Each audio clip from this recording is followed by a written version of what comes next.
बचपन express live में आपका स्वागत है। आज आपके सामने कुछ खास बातें लेकर मैं आया हूं। जब हम सिनेमा का विश्लेषण करते हैं तो एक रिसर्च स्कॉलर के लिए बड़ी मुश्किल स्थिति आती है कि सिनेमा के फ्रेम को हम कैसे विश्लेषण करें। और ज़्यादातर जो विश्लेषण होता है वो सिनेमा का देखा गया है कि सिनेमा के जो सिंबल्स हैं वहीं तक रह जाता है। पर सिनेमा के सिंबल्स को ही हमें सिर्फ नहीं देखना है। सिनेमा का हर फ्रेम, जिसमें मिजांस एनालिसिस एक महत्वपूर्ण तकनीक है रिसर्च का, लेकिन हम इस तकनीक के माध्यम से किस तरह से रिसर्च कर सकते हैं, एक सिनेमा के फ्रेम को किस तरह से रीड करें, किस तरह से पढ़ें, ये अपने आप में एक प्रश्न ज्यादातर छात्रों के सामने आता है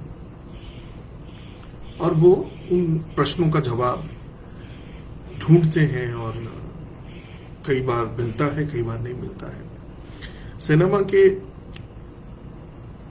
फ्रेम एनालिसिस में मैं आपको एक नई तकनीकी है जिसके बारे में ज़्यादा बातें नहीं होती हैं और होनी चाहिए, लेकिन ज़्यादातर सिनेमा के जो मैंने पीएचडी देखी है या फिर जो शोध देखा है उसमें वो बातें होती नहीं हैं। सिनेमा का निर्माण, जैसा कि मैंने आपको बताया, शॉट बाय शॉट होता है, सीन बाय सीन होता है। एनालिसिस की जो तकनीक है उसमें एक हम सिंटैग्मेटिक एनालिसिस और पैराडाइग्मेटिक एनालिसिस की बात करते हैं। Both the techniques are very important for understanding cinema. अब हम सिंटैग्मेटिक को अगर कहें तो हिंदी में उसे विन्यास क्रमात्मक विश्लेषण तकनीकी के रूप में जाना जाता है। ये क्या है? सिंटैग्मेटिक एनालिसिस में हर एक शॉट, सीन और सीक्वेंस, इनका ना सिर्फ विश्लेषण किया जाता है बल्कि ये देखा जाता है कि उनके बीच कोई संबंध है कि नहीं। उनके बीच के जो संबंध है उसको समझने की कोशिश ही सिनेमा अध्ययन है। अब जैसे मैं आपको एक उदाहरण के साथ इसको समझाने का प्रयास करता हूं। फिल्म टाइटैनिक आपने देखी होगी, उसमें वर्ग संघर्ष की बात हो रही है। वर्ग संघर्ष को दिखाने के लिए आपने देखा है कि हीरो एक वर्ग का है, हीरोइन दूसरे वर्ग की है। हम जब वर्ग संघर्ष की बात करते हैं सिनेमा में, तो वर्ग संघर्ष को दिखाने के लिए क्या चीजें हो सकती हैं? किसी क्लास का रिप्रेजेंटेशन कैसे होगा, कैसे हम वो क्लास की लाइन हम क्रिएट करेंगे सिनेमा के फ्रेम में। तो आपने देखा होगा कि जब प्रोटैगनिस्ट की एंट्री होती है और हीरोइन की एंट्री होती है, इन दोनों के एंट्री पॉइंट्स को आप, फ्रेम में एंटर होने के पॉइंट को आप एनालाइज करिए तो देखिए, जिस समय फिल्म में केट विंसलेट आती हैं तो कैमरा बर्ड्स आई व्यू लेता है और बर्ड्स आई व्यू के साथ ऊपर से एक बड़ा फ्रेम कैनवास क्रिएट किया जाता है जिसमें एक बहुत लंबी सी गाड़ी आते हुए दिखती है और रुकती है। जब हम बर्ड्स आई व्यू लेते हैं तो उस लोकेशन को बताते हैं जहां पर वो घटना होने वाली है या फिर जहां पर एक्शन होने वाला है। तो वहां जब वो गाड़ी, बड़ी सी गाड़ी आती है तो अपने आप में वो भव्यता का प्रदर्शन होता है कि कोई बड़ी सी गाड़ी से आया, इसका मतलब कि उसके पास पैसा है।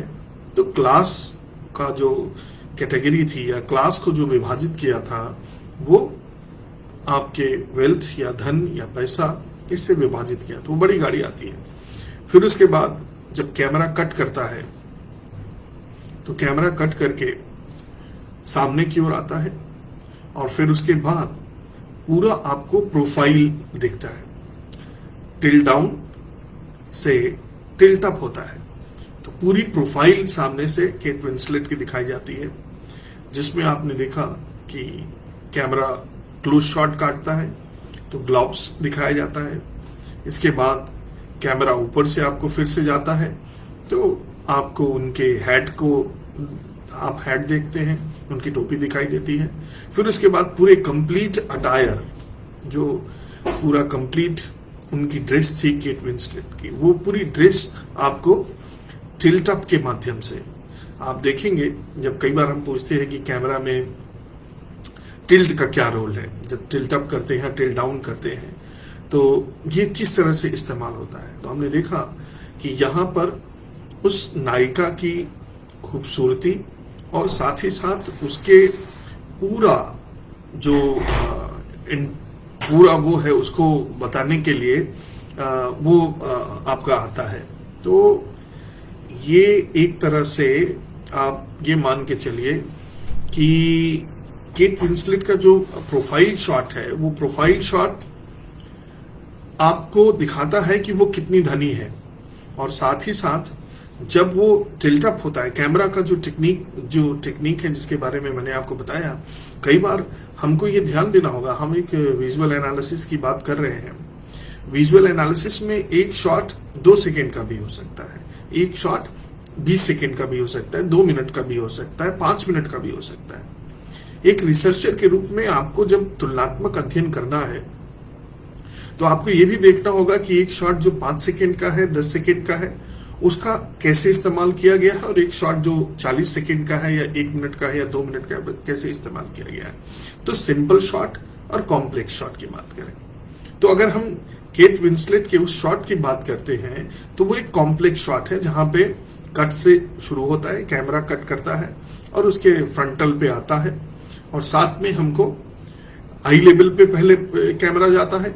कैमरा आई लेवल पे जाने के बाद फिर उसके बाद पूरा उसका प्रोफाइल आपको टिल्ट अप और टिल्ट डाउन के माध्यम से दिखा देता है। इस तरह से जो syntagmatic analysis है, this analysis not only about the symbol that you see in frame, it is also about correlating the shots, different shots, and see the order of occurrence also, in which order the shots are basically combined to give you complete meaning. So this is how the class was depicted in Titanic film. And when she was about to leave that class, it simply means that she was suffocating. She was feeling कहते हैं ना कि घुटन महसूस कर रही थी उस क्लास में। तो जब केट विंसलेट उस क्लास में घुटन महसूस कर रही थी तो वहां से निकलती कैसे है, इसका भी बड़ा खूबसूरत एग्जाम्पल आपने देखा होगा कि जिस समय वो घुटन महसूस कर रही है तो एक शॉट है जहां पे केट विंसलेट को वो प्रोटैगनिस्ट कलर कर रहा है, स्केच बना रहा है। तो उसमें आपने देखा ये आम जनता के लिए एक ऐसा शॉट है जिसमें केट विंसलेट का एक न्यूड शॉट है, लेकिन वो अगर आप आर्टिस्टिक दृष्टि से देखें या सिनेमैटिक एंगल से देखें तो ये जो सफोकेशन था क्लास का, वो सफोकेशन उसने उतार फेंका। अगर हम कैमरा के नजरिए से देखें या फिर डायरेक्टर के नजरिए से देखें तो जो क्लास था उसका पोर्ट्रेयल अटायर के द्वारा था, और केट विंसलेट वही अटायर उतार फेंकती हैं। इसका मतलब कि she was feeling suffocated in that particular class, और उसका जो दोस्त है, मित्र है, वो किसी और क्लास से बिलोंग करता है, तो वहां पे उसके साथ आने के लिए अपनी क्लास को वो छोड़ देती हैं। तो यहीं से आपने देखा होगा कि इस फिल्म में केट विंसलेट का ड्रेस भी बदल जाता है। तो जो ये ड्रेस बदलता है वो फिर अब उसी क्लास को बिलोंग करता है जिस क्लास को उसका प्रेमी है या फिर दोस्त है या मित्र है। तो जो पोर्ट्रेयल है क्लास का, वो पोर्ट्रेयल अटायर के थ्रू है, ऑब्जेक्ट्स के थ्रू है। आपने देखा केबिन, आप फर्स्ट क्लास केबिन में जाइए तो वहां पे कैसी चीजें रखी हुई हैं, सेकंड क्लास में जाइए या फिर हीरो की केबिन में जाइए तो आपको चीजें कैसे मिलेंगी। डांस है या फिर म्यूजिक है या फिर फूड है, इन सब के द्वारा पोर्ट्रेयल था आपका क्लास का। तो जब हम रिसर्चर के रूप में एनालिसिस कर रहे हैं तो हमारी दृष्टि से ये सारी चीजें छूटनी नहीं चाहिए। हम क्या करते हैं, एक रिसर्चर के रूप में हम उनके बीच के रिलेशनशिप को स्टैब्लिश नहीं कर पाते हैं। तो इसीलिए सिंटैग्मेटिक एनालिसिस बहुत जरूरी है। क्योंकि जब तक हम उन दोनों के बीच के रिलेशनशिप को शॉर्ट के माध्यम से स्टैब्लिश नहीं करेंगे तो आप ये मान के चलिए कि हम ठीक तरह से जो दृश्य कंस्ट्रक्ट किया गया है उसको हम नहीं समझ पाएंगे। अब अगर हम पैराडाइग्मेटिक एनालिसिस की बात करें, ये भी विश्लेषण उस तरह का विश्लेषण है जो फ्रेम में दिखाई देता है, ये यथार्थ की बात करता है। विन्यास क्रमात्मक विश्लेषण फिल्म की कंस्ट्रक्शन से जुड़ा हुआ है। Syntagmatic is basically related with the construction of the visuals, और this paradigmatic analysis is basically related with the frame that you see.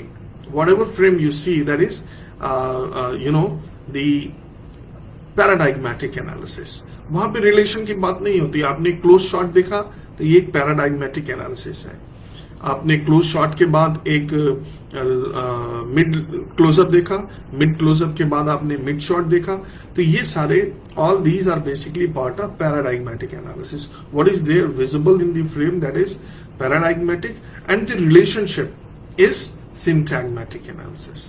So paradigmatic and syntagmatic analysis is a very important tool of visual analysis, and as a researcher who is willing to undertake a study in visual communication, the knowledge of paradigmatic and syntagmatic analysis is very important.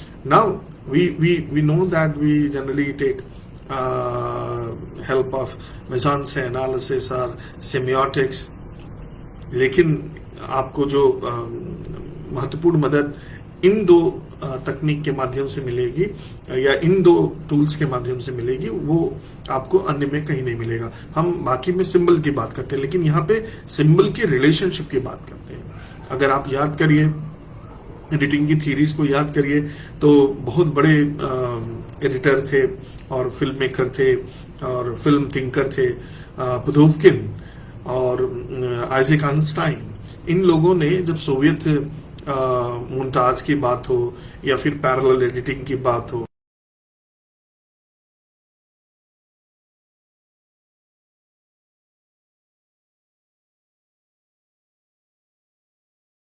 में किस order में place करते हैं, इससे meaning change हो जाती है।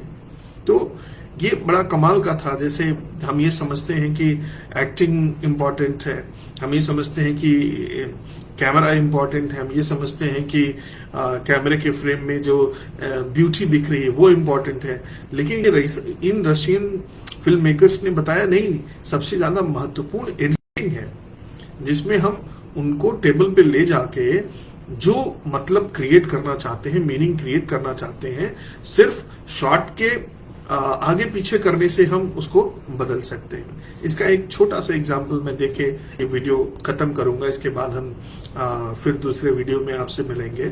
छोटा सा एग्जांपल है, अगर आप CAT कैट को आप शॉट 1, शॉट 2, शॉट 3 मान लें, तो जो रशियन विद्वान थे उन लोगों ने बताया कि इस शॉट के ऑर्डर ऑफ अकरेंस, यहाँ पे shot number 1 is C, shot number 2 is A and shot number 3 is T. When we basically place C, A, T, it is cat. But the moment we change the order of occurrence of the shots, it will have completely different meaning. Suppose A is shot number 1, C is shot number 2, and T is shot number 3. Now we have act. So this is what the Russians, the filmmakers, they उन लोगों ने ये सारी बातें बताई, और बड़ा कमाल का था, जिसमें एडिटिंग को उस समय उतनी तरजीह नहीं मिलती थी या इतनी इंपॉर्टेंस नहीं मिलती थी जितनी कि बाकी के सिनेमाटोग्राफी या फिर एक्टिंग को था। तो एडिटिंग को भी एक आर्ट फॉर्म के रूप में लाकर खड़ा कर दिया था रशियन फिल्म मेकर्स ने, और बड़े अच्छे तरीके से बताया कि आप चाहे जितनी अच्छी एक्टिंग कर लें, आप चाहे जितना अच्छा सिनेमा का फ्रेम कंपोज कर लें, लेकिन जो असली मीनिंग है वो अगर कोई बनाता है तो वो एडिटर होता है।